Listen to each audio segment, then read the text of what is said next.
Hola queridos idiotas. Hoy vamos a criticar al hijo de puta pendejo tarado don de mierda y estúpido conocido como Lord Freck. Dale llora pelotudo de mierda.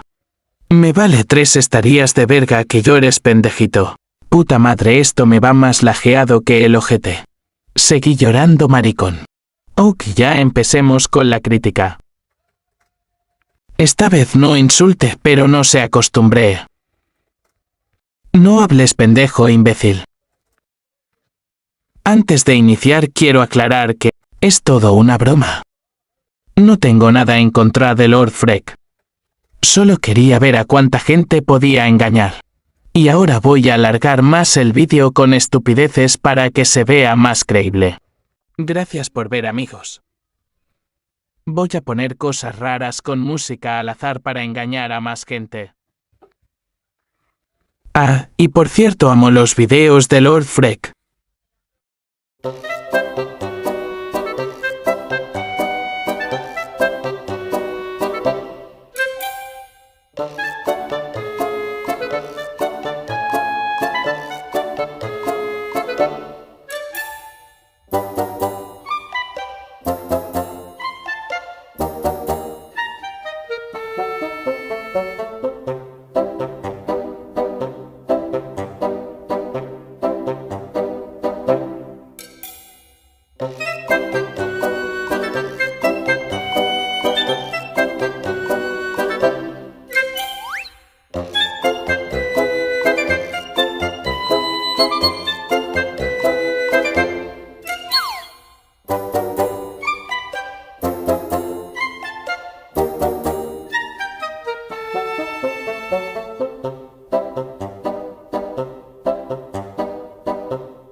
Gracias por ver. Nos vemos en un próximo vídeo.